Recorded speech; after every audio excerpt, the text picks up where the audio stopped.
বাংলাদেশে নির্বাচন নিয়ে একটি দল ষড়যন্ত্র করছে, চক্রান্ত করছে। দিল্লি নয়, পিন্ডি নয়, নয় অন্য কোনো দেশ, সবার আগে বাংলাদেশ। অতএব জনগণের শক্তির উপর কোনো শক্তি নেই। নির্বাচন নিয়ে বাধার সৃষ্টি হচ্ছে এবং বিশেষ বিশেষ সময়ে বিশেষ বিশেষ বক্তব্য রেখে বিভিন্ন বিশেষ করে বিএনপিকে কটাক্ষ করে বক্তব্য রাখার চেষ্টা করা হচ্ছে। আপনারা দীর্ঘ 16 বছরের আন্দোলন দেখেছেন, স্বৈরাচার বিরোধী, এরশাদ বিরোধী আন্দোলন দেখেছেন। আপনারা দেখেছেন জিয়া পরিবার সবচেয়ে দুর্যোগে, দুর্বিপাকে, দুঃসময়ে জনগণের পাশে ছিল। বিএনপি জনগণের পাশে ছিল। 1971 সালে 25শে মার্চ যখন হানাদার বাহিনী, পাকিস্তানি হানাদার বাহিনী আক্রমণ করে ঢাকায়, তারপরের দিন জনগণ দিক বিদিক ছিল। কি হলো? চট্টগ্রামের কালুরঘাট বেতারকেন্দ্র থেকে শহীদ রাষ্ট্রপতি জিয়াউর রহমান স্বাধীনতার ঘোষণা দিলেন। সেনাবাহিনী নামলো, বিডিআর নামলো, পুলিশ নামলো এবং বাংলার দামাল ছেলেরা মুক্তিযুদ্ধে অংশগ্রহণ করলো। দেশ স্বাধীন হলো লক্ষ লক্ষ শহীদের রক্তের বিনিময়ে, মা বোনদের ইজ্জতের বিনিময়ে। জিয়া পরিবার থেকে নেতৃত্ব দিল জিয়াউর রহমান। 90-এর স্বৈরাচার বিরোধী আন্দোলন, যখন গণতান্ত্রিক সরকারকে হটিয়ে এরশাদ ক্ষমতা দখল করে দীর্ঘ 9 বছর আপসীর নেতৃত্ব দিয়ে দেশ নেত্রী বেগম খালেদা জিয়া বাংলাদেশে গণতন্ত্র পুনরুদ্ধার করল। এবং তার পরবর্তীতে জানেন জিয়া পরিবার থেকে নেতৃত্ব দেওয়া হয়েছিল আপসীনভাবে। আরেকজন নেত্রী ছিলেন, বারবার বেইমানি করেছে জনগণের সাথে, শহীদের রক্তের সাথে। তার ফলাফলও দেখেছেন। 91 সালে বিএনপি ক্ষমতায় আসলো, ষড়যন্ত্র শুরু হলো, চক্রান্ত শুরু হলো। বিএনপির তৎকালীন সিনিয়র যুগ্ম মহাসচিব তারেক রহমান এই বাংলাদেশকে সামনের দিকে এগিয়ে নিয়ে যাওয়ার জন্য, জিয়ার স্বপ্ন বাস্তবায়নের জন্য, একটি আধুনিক বাংলাদেশ গড়ে তোলার জন্য তিনি চেষ্টা করলেন।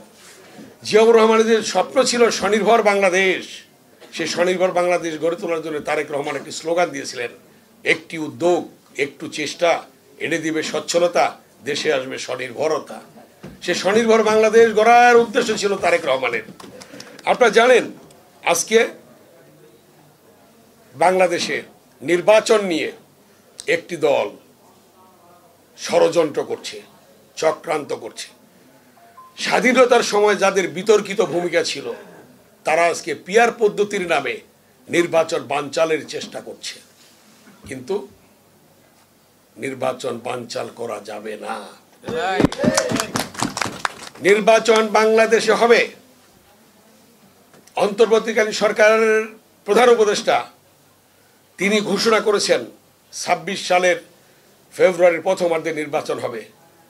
এই নির্বাচন ইনশাল্লাহ হবে এবং এই নির্বাচনে বাংলাদেশে এসে বিএনপির ভারপ্রাপ্ত চেয়ারম্যান তারেক রহমান এই নির্বাচনে অংশগ্রহণ করবেন এবং নির্বাচনের প্রচারণায় তিনি থাকবেন বাংলাদেশে ইনশাআল্লাহ।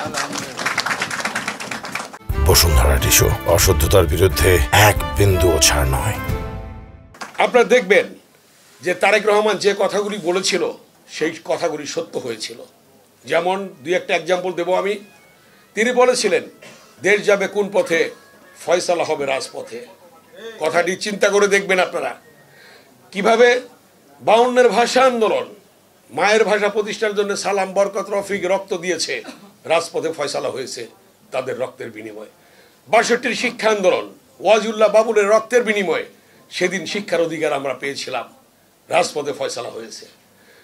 69-এর গণঅভ্যুত্থান, শহীদ আসাদের রক্তের বিনিময়ে আমরা সফল গণঅভ্যুত্থান পেয়েছিলাম, রাজপথে ফয়সালা হয়েছে।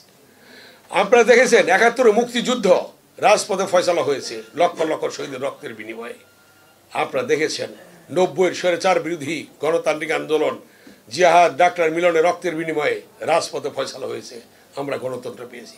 24-এ তারেক রহমান যে কথাটি বলেছিলেন যে এক দফার আন্দোলন, তার মুখ দিয়ে যে প্রতিধ্বনি হয়েছিল যে বিনা ভোটের এমপিরা যারা পার্লামেন্টে বসে আছে তাদেরকে জনগণ পার্লামেন্ট থেকে বের করে নিয়ে আসবে, হয়েছে সেটা। তিনি বলেছিলেন বিনা ভোটের এমপিরা যারা মন্ত্রী হয়ে সচিবালয়ে বসে আছে তাদেরকে জনগণ বের করে নিয়ে আসবে সচিবালয় থেকে, সত্য হয়েছে।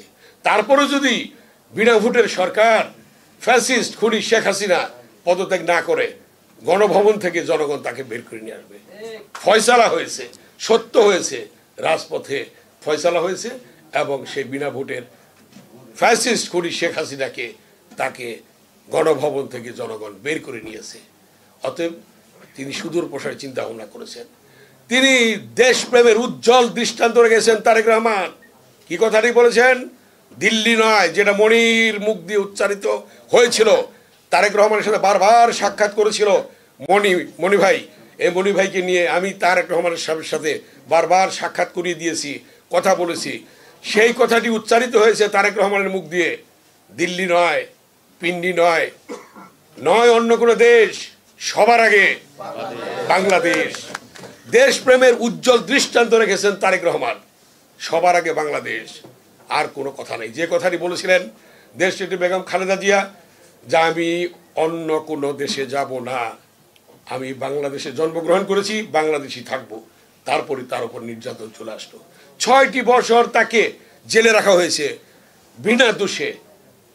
বেগম খালেদা জিয়া জেল খেটেছে, তাকে অসুস্থ করে ফেলেছে, তাকে হত্যার উদ্দেশ্য ছিল।